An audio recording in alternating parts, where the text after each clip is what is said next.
I never thought a 72-foot barn would become the hill I'd die on. But when Patricia Hendricks from the HOA sent me that certified letter demanding I tear it down, something inside me snapped. My name is Isaac Crawford, and I'd spent the better part of 6 months building that barn on my property in rural Montana, just outside Missoula. The structure was beautiful, functional, and according to every contractor I'd hired, completely within code. I'd purchased the land specifically because it was advertised as having minimal restrictions, a place where a man could finally breathe after spending 30 years in cramped suburban neighborhoods, where you needed permission to plant a damn rosebush. The letter arrived on a Tuesday morning in late March. I was out feeding my horses when my wife, Deanna, came running across the field waving the envelope like it was on fire. "Isaac, you need to see this right now," she called out, her boots squelching in the mud. I took the letter from her hands, noting the return address, Meadowbrook Estates Homeowners Association. My stomach dropped. When we'd bought this property 2 years ago, the real estate agent mentioned there was technically an HOA, but assured us it was dormant, just a formality from when the original developer had subdivided the land back in the 90s. The letter was 3 pages long, single-spaced, and dripping with legal jargon. The core message was simple. My barn exceeded the maximum structure height of 35 feet as outlined in the HOA covenants, and I had 30 days to either modify it or remove it entirely. 35 feet. I read aloud, my voice rising. "Deanna, that's absurd. This is agricultural land. Half the properties out here have silos taller than that." Deanna peered over my shoulder, her dark hair falling forward. "When did this HOA even become active again?" "We haven't paid dues or received any communications in 2 years. "Exactly," I said, marching back toward the house. "This is complete nonsense." I spent the rest of that afternoon on the phone. First, I called our real estate agent, Margaret, who seemed genuinely shocked by the news. She pulled up our original purchase documents and confirmed that while the HOA existed on paper, it had been inactive for over a decade. No board meetings, no dues collection, nothing. Next, I called my attorney, Bill Sanders, who'd handled our property closing. Bill was a gruff man in his 60s who didn't suffer fools gladly. "Let me get this straight," Bill said after I'd explained the situation. "You built a barn, fully permitted by the county, on land that was sold to you with the understanding that the HOA was defunct, and now some busybody is claiming you violated covenants that haven't been enforced in years." "That's exactly what I'm saying." "Did you receive any documentation about HOA restrictions before you started construction?" "Nothing. Not a word." Bill was quiet for a moment. "Here's the thing, Isaac. Even dormant HOAs can technically be revived if the proper procedures are followed. Someone must have filed paperwork to reactivate the board. I'll do some digging and find out what's going on. In the meantime, don't do anything to that barn. And whatever you do, don't respond to this letter without running it by me first." I hung up feeling marginally better, but the sense of violation lingered. Deanna and I had moved out here specifically to escape this kind of petty bureaucratic control. The barn wasn't some eyesore. It was a well-constructed post-frame building with cedar siding, designed to house our horses, hay storage, and my workshop. It was the culmination of a lifetime dream.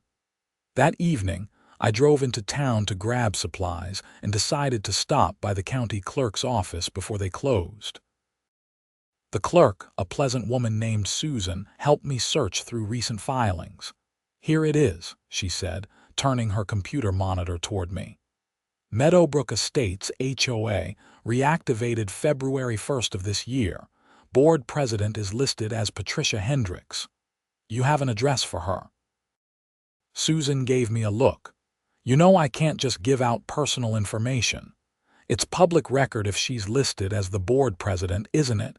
She sighed and scribbled an address on a sticky note. You didn't get this from me. Patricia Hendricks lived in a sprawling ranch-style home about 3 miles from my property. Her place was immaculate, with professionally landscaped grounds and a circular driveway. I pulled up around 6 in the evening and knocked on her front door. The woman who answered was exactly what I'd expected. Mid-50s, blonde hair styled in that aggressive bob that seemed to be the uniform of suburban enforcers everywhere, and an expression that suggested I'd already committed a crime by breathing her air. "Can I help you?" she asked, her voice clipped. "Patricia Hendricks. I'm Isaac Crawford. I received a letter from you today about my barn." Her face transformed into something resembling a smile, though it didn't reach her eyes. "Oh yes, Mr. Crawford. I'm glad you're taking this matter seriously." "I'm taking it seriously because I'm confused. When I purchased my property, the HOA was inactive. I had no idea there were any restrictions. Ignorance of the covenants doesn't exempt you from following them," Patricia said, crossing her arms. "When you purchased property within Meadowbrook Estates, you automatically agreed to abide by all HOA rules and regulations. But nobody enforced those rules for over a decade. Previous board inaction doesn't invalidate the covenants. I took it upon myself to revive this HOA because our neighborhood was becoming an absolute disaster. Properties falling into disrepair, unsightly structures being erected. It was time someone took responsibility." I felt my jaw clench. "My barn is not unsightly. It's a professional-grade agricultural building, fully permitted by the county." "County permits have nothing to do with HOA compliance," Patricia said primly. "The covenant clearly states that no structure shall exceed 35 feet in height. Your barn is, according to my measurements, 72 feet tall. The peak of the roof might reach that height, but that's necessary for proper ventilation and storage capacity. It's a barn, not a house. The covenant doesn't distinguish between types of structures. A violation is a violation." Patricia pulled out her phone and began scrolling through photos. "I've documented several other violations throughout the neighborhood. Yours is simply the most egregious. So this isn't just about me. Of course not. I'm working to restore pride and property values to this entire community. You're welcome to attend our next board meeting if you'd like to discuss this matter further. It's scheduled for next Monday evening at 7, here at my home." I left Patricia's house feeling worse than when I'd arrived. This wasn't some misunderstanding that could be cleared up with a friendly conversation. This was a woman on a mission, and I was just the first target. Over the next few days, I learned more about Patricia's campaign. She'd managed to rally a small group of like-minded homeowners, mostly people who lived in the nicer, more suburban-style homes on the western edge of our development. They'd filed the paperwork to reactivate the HOA without notifying the majority of homeowners, which was apparently legal as long as they followed the procedures outlined in the original covenants. Bill called me on Friday with an update. "I've reviewed the covenants, and unfortunately, Patricia is technically correct about the height restriction. However, there are several potential defenses we can pursue. First, the doctrine of lashes, essentially arguing that the HOA waited too long to enforce the rule. Second, selective enforcement, if we can show they're targeting you while ignoring similar violations. Third, we might be able to argue that agricultural structures should be exempt based on the intended use of the land. What are our chances? In court, 50-50 at best. HOA law generally favors the associations, especially when the covenants are clearly written. But here's the thing, Isaac. Fighting this in court will cost you tens of thousands of dollars and take years. Even if you win, you'll have spent more than the barn is worth. So what are you suggesting? Go to that board meeting. Feel out the situation. Maybe there's a compromise to be reached, and in the meantime, let me do more research. There might be procedural issues with how they reactivated the HOA. Monday evening arrived cold and drizzly. Deanna offered to come with me for moral support, but I told her to stay home. I had a feeling this meeting was going to be contentious, and I didn't want her subjected to whatever nonsense Patricia had planned. 8 people were gathered in Patricia's living room when I arrived. I recognized a few neighbors, including Tom Peterson, who owned a small horse ranch similar to mine, and Carol Williams, whose property bordered the highway. The others were unfamiliar, though they all had that same pinched expression of people who'd found their calling in petty rule enforcement. Patricia called the meeting to order with all the formality of a Supreme Court hearing. She'd prepared an agenda, complete with printed copies for everyone, and launched into a lengthy discussion of her vision for the neighborhood. Property values have declined 17% over the past 5 years, she announced, displaying a chart on her laptop. This is directly attributable to the lack of standards and oversight. We need to restore order and ensure that Meadowbrook Estates becomes a desirable place to live again. Tom raised his hand. Patricia, most of us moved out here specifically because we wanted fewer restrictions. This is agricultural land. People have livestock, equipment, large buildings. That's the nature of the area. That's exactly the kind of attitude that's led to this decline, Patricia shot back. Just because something is common doesn't make it acceptable. We have covenants for a reason. The meeting dragged on for over an hour before Patricia finally addressed my situation. She displayed photos of my barn from multiple angles, each one annotated with measurements and citations to various sections of the HOA covenants. As you can see, Mr. Crawford's structure flagrantly violates our height restrictions, she said. I've sent him formal notice, and he has until April 23rd to bring his property into compliance. I stood up. Can I respond to this? Of course. The floor is yours. First, I want to state clearly that I had no knowledge these covenants were being enforced when I built my barn. I followed all county regulations, obtained proper permits, and constructed a building that's appropriate for the agricultural nature of my property. Second, I'd like to know why I'm being singled out. I've driven through this neighborhood, and I can count at least 6 other structures that appear to exceed 35 feet. Patricia's smile was razor thin. We're addressing violations in order of severity. Yours is the most obvious. That's selective enforcement, and it's not legal. We have limited resources, Mr. Crawford. We must prioritize. Carol Williams spoke up. I have a question. Patricia, you mentioned that your measurements show Isaac's barn at 72 feet. How exactly did you measure it? I used a digital measuring device from my property line. So you were on your own property when you measured, of course. I'm not going to trespass. Then your measurements can't be accurate. Measuring height from a distance, especially from a different elevation, introduces significant error margins. Patricia's face flushed. The violation is obvious to anyone with eyes. But is it actually 72 feet? Or is that number inflated to make your case seem stronger? The meeting dissolved into arguments after that. Tom and Carol questioned Patricia's motives and methodology, while her supporters accused them of trying to undermine community standards. I slipped out around 9 o'clock, exhausted and frustrated. Diana was waiting up when I got home. How bad was it? Worse than I expected.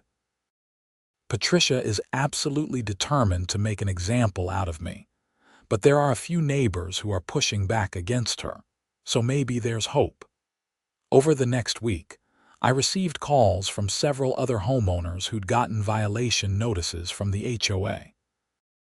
Tom was being told his equipment shed was too close to the road. Carol's fence was apparently the wrong color.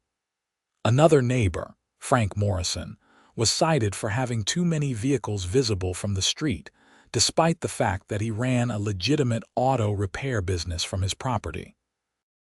We decided to organize. On the following Saturday, about 15 homeowners gathered at my barn, ironically, to discuss our options. "The way I see it," Tom said, "we have two choices. We can fight Patricia individually, which will be expensive and time-consuming, or we can fight her collectively." "How do we do that?" asked Frank. "We recall the board and elect new leadership. According to the covenants, any homeowner can petition for a special election if they get signatures from 30% of the properties. There are 43 parcels in Meadowbrook Estates, so we need 13 signatures." Carol nodded. "I can get those signatures by the end of next week. Most people are fed up with Patricia's power trip." "There's another option," I said slowly, an idea forming in my mind. "We could amend the covenants themselves. If we can get a majority vote, we could change or eliminate the height restriction entirely." "That's brilliant," Deanna said. "Then it doesn't matter who's on the board. The rule itself goes away." We spent the next 2 weeks collecting signatures and researching the process for amending HOA covenants. It turned out we needed a 2/3 vote of all homeowners to make changes, which meant we needed 29 properties to agree. Patricia didn't sit idle during this time. She ramped up her enforcement actions, sending out violation notices for increasingly petty infractions. One homeowner got cited for having grass that was 2 inches too tall. Another was told their mailbox was the wrong shade of brown. The backlash was swift and severe. More people joined our coalition, angry about Patricia's overreach. By early April, we had 32 homeowners ready to vote for amending the covenants. But then Patricia made her move. She filed a lawsuit against me in county court, seeking an injunction to force the immediate removal of my barn. The legal filing claimed I was causing irreparable harm to property values and creating a dangerous precedent of non-compliance. Bill was livid when he called to tell me. "This is an intimidation tactic, pure and simple. She knows she's losing control, so she's trying to scare everyone into submission by going after you aggressively. Can she win? In the short term, maybe. A judge might grant a temporary injunction just to maintain the status quo while the case proceeds. But Isaac, here's what you need to understand. Once we're in court, you're looking at 6 months minimum before any final resolution, and that's if everything moves quickly. 6 months, at least. Discovery, depositions, motions, it all takes time. And every day this drags on, you're racking up legal fees." I sat down heavily, feeling the weight of the situation. What about our plan to amend the covenants? Would that make the lawsuit go away? It should. If the height restriction is eliminated before the judge issues a ruling, the case becomes moot. But you'd better move fast, because Patricia will do everything she can to slow down your amendment vote. We scheduled a special homeowners meeting for April 15th, giving everyone the required 2 weeks' notice. The agenda was simple. Vote on proposed amendments to eliminate the height restriction and clarify that agricultural structures were exempt from various other dimensional requirements. Patricia tried to block the meeting, claiming we hadn't followed proper procedures. She sent out her own letter to homeowners, filled with dire warnings about property values collapsing and the neighborhood descending into chaos if the amendments passed. She even hired a lawyer who sent Bill a cease and desist letter, though it had no legal standing. The night of the meeting arrived cool and clear. We'd reserved the community center in town because we expected a large turnout. I got there an hour early to set up chairs and prepare my presentation. Deanna had helped me create a slideshow explaining the proposed amendments and why they were necessary. People started arriving around 6:30. By 7 o'clock, every seat was filled and people were standing along the walls. I counted at least 35 of the 43 homeowners present, plus various family members and even a few reporters from the local newspaper who'd gotten wind of the dispute. Patricia arrived fashionably late, flanked by her attorney and 2 other board members. She took a seat in the front row and spent the next few minutes whispering urgently with her lawyer. I called the meeting to order and explained the purpose. We're here tonight to vote on amendments to our HOA covenants. These amendments are designed to reflect the actual nature of our neighborhood, which is primarily agricultural, and to prevent the kind of arbitrary enforcement we've been experiencing. Patricia's hand shot up. Point of order. As board president, I should be running this meeting. This is a special meeting called by petition of the homeowners, Tom said, standing up. According to the bylaws, the petitioners may designate a moderator. We've chosen Isaac. Patricia's lawyer stood up. My client disputes the validity of this meeting. Proper procedures have not been followed, and we demand this gathering be disbanded immediately. Bill stood up from where he'd been sitting in the back. I'm Bill Sanders, representing Mr. Crawford and several other homeowners. I've reviewed the petition and the meeting notice. Everything is in perfect order. This meeting is entirely legitimate. We'll see what a judge has to say about that, Patricia's lawyer shot back. Feel free to file whatever motions you'd like, Bill replied calmly. In the meantime, these homeowners have the right to conduct their business. I proceeded with my presentation, explaining each proposed amendment and taking questions. Most people were supportive, though a few of Patricia's allies raised concerns about property values and neighborhood character. Carol spoke passionately about the need for flexibility. We didn't move to a cookie-cutter suburb. We chose this area because we wanted space to live our lives without someone measuring our grass with a ruler. These amendments protect our property rights while still maintaining reasonable standards. When it came time to vote, I distributed ballots to every property owner present. Those who couldn't attend had been given the option to submit proxy votes in advance, which we'd had notarized to prevent disputes. The counting took 20 minutes. When Tom finally announced the results, the room erupted in cheers. 31 properties had voted in favor of the amendments, 10 opposed, 2 abstained. Patricia stood up, her face crimson. This is a travesty. You've destroyed this neighborhood's character and decimated property values. I hope you're all happy when you can't sell your homes. Patricia, I said as calmly as I could manage, the people have spoken. This is democracy in action. This is mob rule, she spat back. And it's not over. My lawsuit proceeds regardless of this vote. Bill interjected. Actually, Patricia, with these amendments now passed, your lawsuit has no legal basis.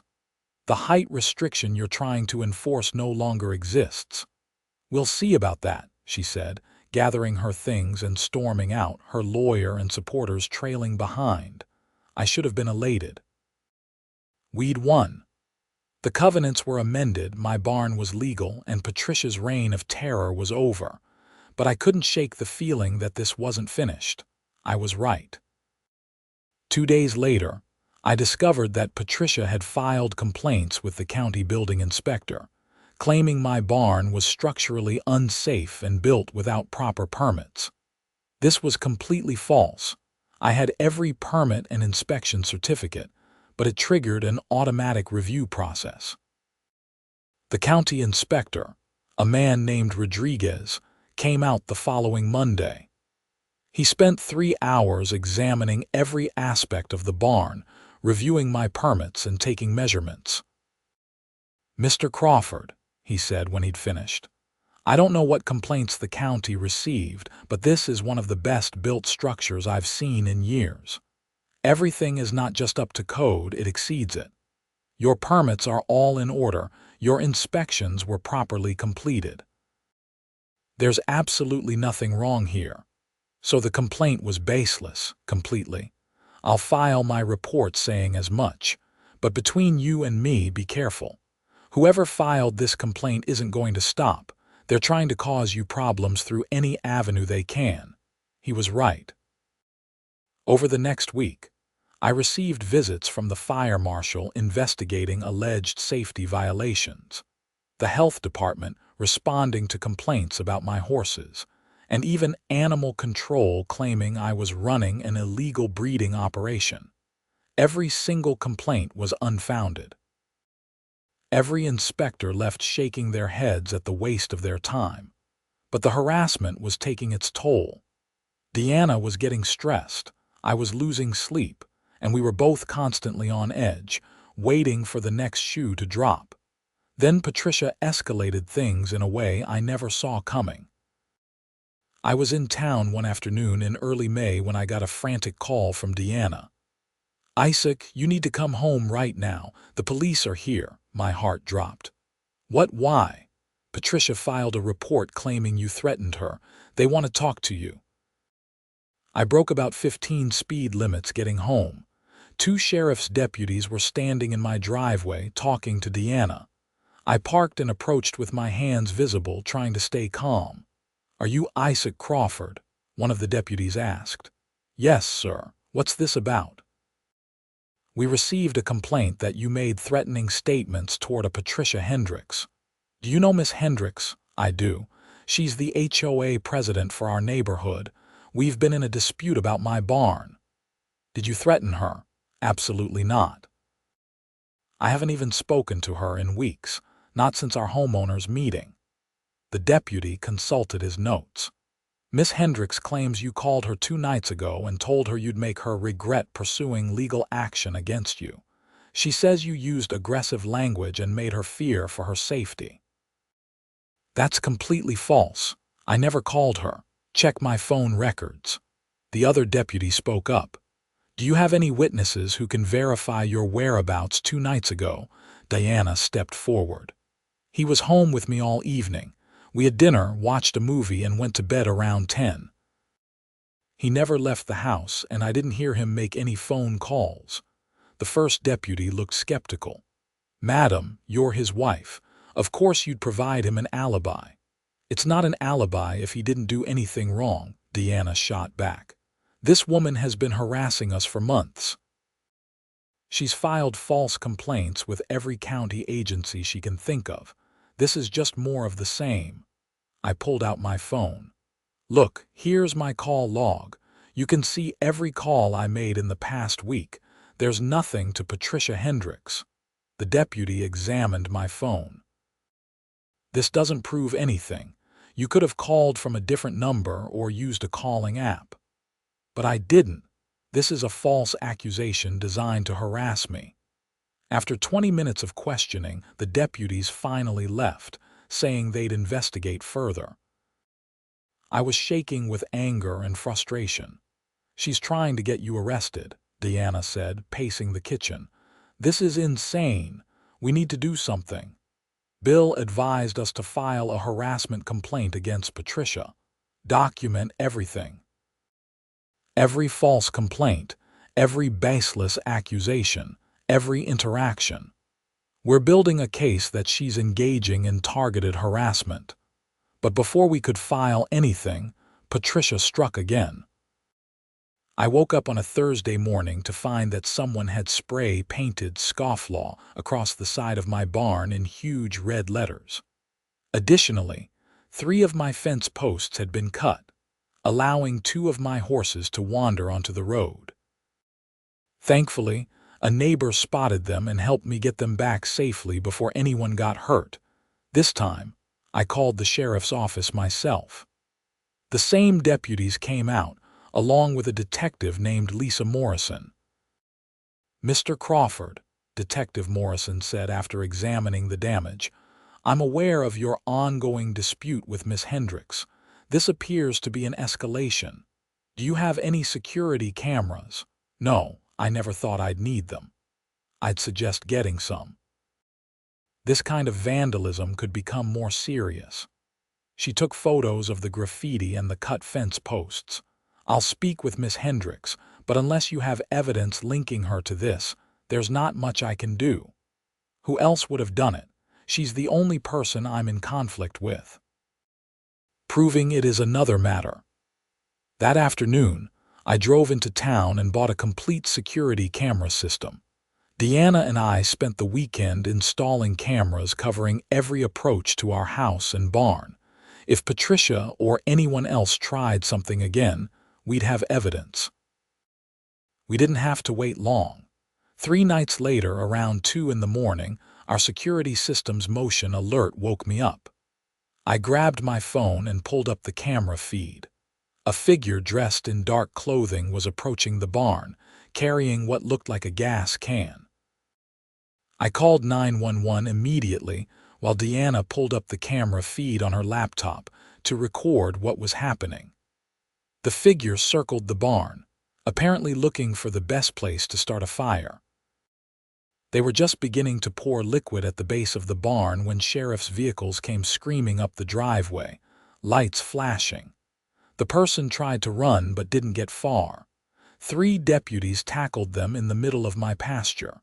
When they pulled off the hoodie, I was shocked. It wasn't Patricia. It was her son, Daniel Hendricks, a 28-year-old who still lived with his mother. Detective Morrison arrived shortly after and spent an hour questioning Daniel. With the video evidence and the gas can, there was no point in denying what he'd been doing. Daniel eventually admitted that his mother had been ranting about me for weeks, constantly talking about how I was ruining the neighborhood and needed to be stopped. She didn't tell me to do this, Daniel insisted, but she kept saying someone needed to teach you a lesson. I thought if your barn burned down, the whole problem would go away. So you decided to commit arson? Detective Morrison asked. I just wanted to help my mom. She's been so stressed about all this. Daniel was arrested and charged with attempted arson, trespassing, and vandalism for the earlier graffiti, which he also admitted to. His bail was set at $50,000. I thought that would be the end of it. Patricia's son was facing serious criminal charges. The video evidence was indisputable, and surely she'd back off now. But I underestimated her capacity for denial and doubling down. The next day, Patricia showed up at my property unannounced. Deanna answered the door, and I could hear the shouting from my workshop. "This is your fault," Patricia screamed. "My son is in jail because of you and your illegal barn." "Your son tried to burn down my property," Deanna said firmly. "That's why he's in jail. You provoked this. You refused to follow the rules. You turned the neighborhood against me. You've destroyed everything." I came out of the workshop. "Patricia, you need to leave, now." "I'll leave when you admit what you've done. My son is a good boy. He's never been in trouble. You've ruined his life." "Your son made his own choices. He's an adult, and frankly, you should be more concerned about your own legal exposure." "What's that supposed to mean?" Detective Morrison, who'd been coordinating with us about the case, had mentioned that they were investigating whether Patricia had played a more direct role in the arson attempt. If Daniel's claim that she'd encouraged him held up, she could face charges as well. "It means you should probably talk to a lawyer instead of yelling at me." Patricia's face went through several shades of red. "This isn't over. I'll fight you until my last breath." "You need to leave my property," I said again, "or I'll call the police." She left, but not before delivering a few more threats that I made sure to catch on my security cameras. 2 days later, I learned that Patricia had been arrested.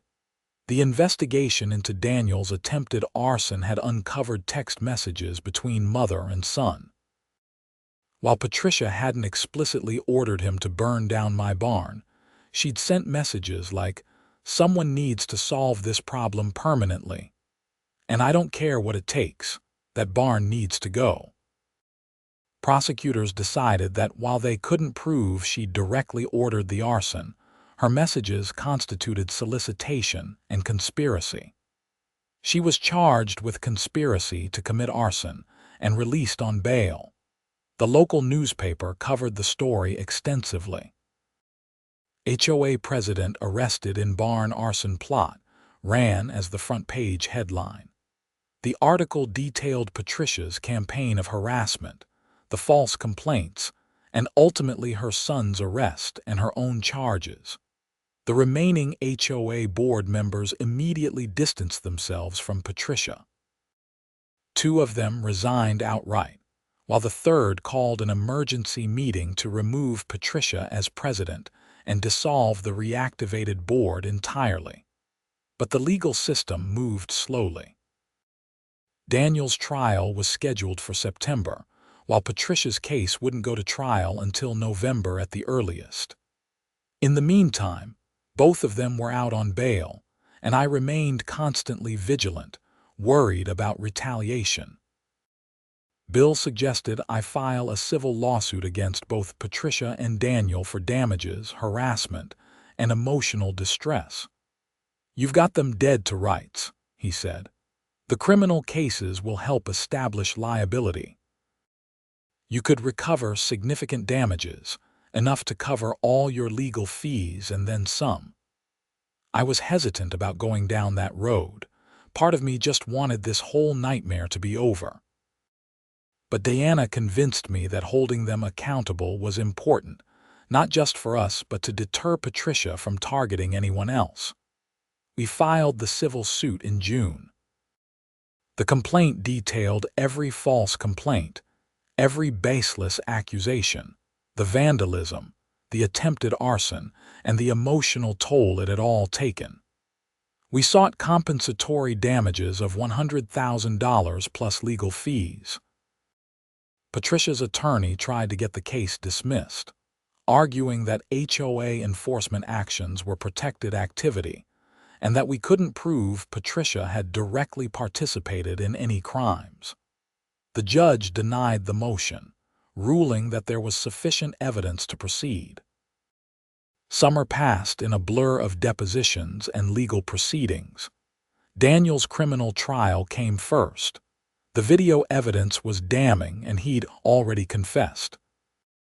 His attorney tried to argue that he'd been manipulated by his mother, that he had mental health issues, that he'd never intended to actually start a fire. None of it worked. The jury found him guilty on all counts. The judge sentenced Daniel to 5 years in prison, though he'd be eligible for parole after 18 months. He also ordered Daniel to pay restitution for the vandalism and the cost of my security system. Patricia's trial began in mid-November. The prosecution's case was more complicated than Daniel's had been. They had to prove that Patricia's words and actions constituted criminal conspiracy, which required showing that she'd intended for Daniel to commit arson. I testified about Patricia's harassment campaign, the false complaints, and her aggressive behavior. Deanna testified about Patricia's threats and erratic conduct. Detective Morrison presented the text messages and explained how the investigation had uncovered a pattern of escalating behavior. Patricia's attorney argued that she'd been expressing frustration, not ordering criminal acts. He portrayed her as a well-meaning community volunteer who'd been pushed to the breaking point by my refusal to comply with HOA rules. The jury deliberated for 2 days. When they came back, they'd found Patricia guilty of conspiracy to commit arson, but acquitted her of solicitation charges. The judge scheduled sentencing for January. Our civil trial was scheduled for February, but Patricia's attorney approached Bill about settling. With both criminal convictions on record, they knew they had no real defense. After 2 weeks of negotiations, we reached a settlement. Patricia would pay $75,000 in damages and legal fees, and she'd sign a permanent restraining order prohibiting her from contacting us or coming within 500 feet of our property. Patricia's criminal sentencing happened on a cold January morning. Deanna and I attended, sitting in the back of the courtroom. Patricia looked smaller somehow, diminished by the weight of her actions. The prosecutor recommended 2 years in prison. Patricia's attorney argued for probation, citing her lack of prior criminal history and her mental state. The judge wasn't sympathetic. "Miss Hendricks, you embarked on a campaign of harassment that ultimately led to your son attempting to destroy your neighbor's property. While I don't believe you explicitly ordered the arson, your conduct created an environment where your son felt justified in taking such extreme action. You abused your position of authority in the HOA to bully and intimidate people. This court cannot condone such behavior." He sentenced Patricia to 18 months in prison, followed by 3 years of probation. She'd also be required to attend anger management counseling and perform community service. As the bailiff led Patricia away, she looked back at me one last time. There was no anger in her expression now, just exhaustion and defeat. Walking out of that courtroom, I felt a strange mix of emotions. Relief, certainly. Justice had been served, but also sadness at how completely this had spiraled out of control. All of this, all the legal battles and criminal charges and lives disrupted, because one person couldn't accept that not everyone wanted to live under her rules. Spring came early to Montana that year. The snow melted by mid-March, and the fields turned green with new growth. My barn stood tall and proud, the graffiti long since cleaned away, a monument to the principle that sometimes you have to stand your ground. But I hadn't forgotten Patricia's initial complaint, her insistence that my barn was too tall, her determination to make me comply with her arbitrary rules. And I hadn't forgotten my rights as a property owner, now protected by our amended covenants, so when Tom called me in April asking if I wanted to go in together on a grain silo, I didn't hesitate. "How tall are you thinking?" I asked. "Well, the standard commercial models are about 80 feet. Would give us plenty of storage for hay and feed." "Let's do 90 feet, I said. "Just to make a point." Tom laughed. "I like the way you think." We broke ground on the silo in May. It was a beautiful structure, gleaming metal reaching high into the Montana sky. We positioned it right on the property line between our 2 parcels, visible from the road, impossible to miss. When the construction crew finished in July, Tom and I stood admiring their work. The silo towered over everything else in the area, a gleaming middle finger to arbitrary rules and petty tyrants. "Think Patricia can see it from prison?" Tom asked. "I hope so," I replied, but we weren't quite done. In August, I decided to build a second barn. This one would be smaller than the original, just 60 feet tall, designed to house equipment and provide additional workshop space. I positioned it on the opposite side of my property, creating a skyline of agricultural structures that would have given Patricia an aneurysm. When the county inspector came out to review the permits, he looked at my plans and grinned. "You're really leaning into this, aren't you? Just exercising my property rights," I said innocently. "Well, everything's in order. Build whatever you want." The second barn went up quickly. By September, I had 2 barns and part ownership of a 90-foot grain silo. My property looked like a working ranch should look, functional and unapologetic. Frank Morrison, the neighbor who ran the auto repair business, decided to build a new garage for his business. He made it 70 feet tall, with huge doors and a lift system for working on trucks and RVs. Carol expanded her horse facilities, adding a covered arena that peaked at 65 feet. Our little section of Meadowbrook Estates transformed into exactly what it should have been all along. A community of people living their lives, running their businesses, and using their properties as they saw fit. The local newspaper ran a follow-up story in October titled, "Community Thrives After HOA Controversy." The reporter interviewed several of us about the changes we'd made and our feelings about the whole ordeal. "I think we learned an important lesson," I told the reporter. HOAs can serve a purpose in the right context, but when they are used as tools for control and harassment, they do more harm than good. We're fortunate that our community came together to take back our rights. Tom added, "Property ownership means something. It means having the freedom to use your land in reasonable ways without someone measuring your fence posts and counting your trucks." The article ran with photos of our properties, including beautiful shots of my 2 barns and our grain silo silhouetted against a sunset. It got picked up by several larger newspapers and even went semi-viral on social media. We started getting calls from people in other states dealing with similar HOA disputes, asking for advice. Bill suggested we write a guide about challenging HOA overreach.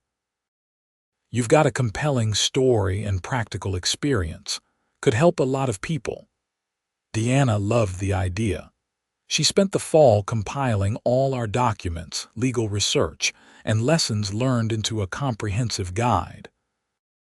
We published it online as a free resource, and within a month it had been downloaded over 10,000 times. Patricia was released from prison in June of the following year, having served her full 18 months.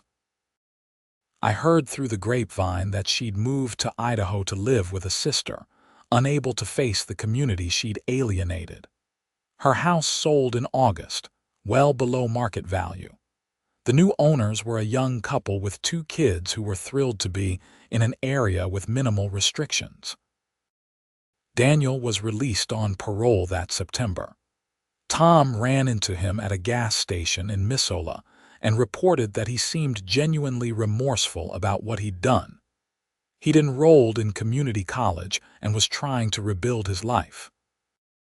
I had no desire to reconnect with him, but I hoped he'd learned something from the experience.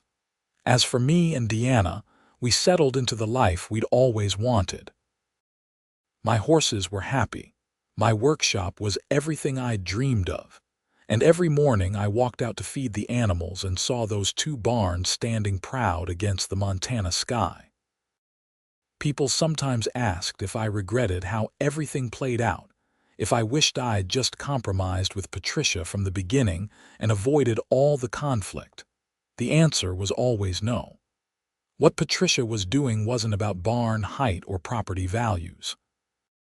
It was about control, about imposing her will on others, about making people submit to her authority. Compromising would have just emboldened her to continue targeting others.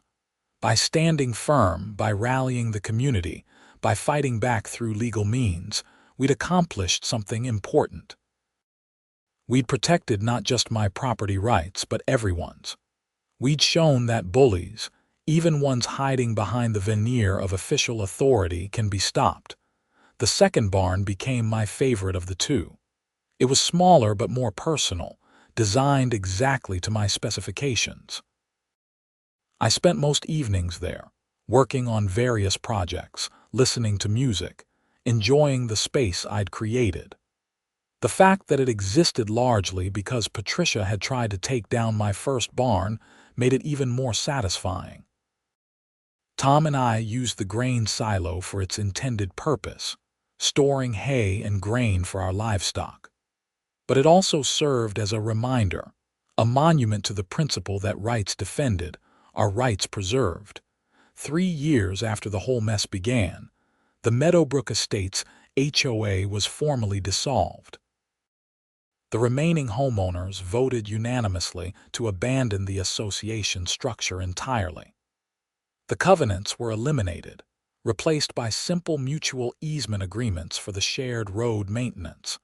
We threw a party to celebrate, gathering at my property with barbecue and beer and live music. 40 people showed up, including most of our neighbors and several of the reporters who'd covered the story. Even Rodriguez, the county inspector, stopped by. As the sun set and the party wound down, I stood with Diana looking at my two barns, silhouetted against the darkening sky. "Do you think Patricia ever understood what she did wrong?"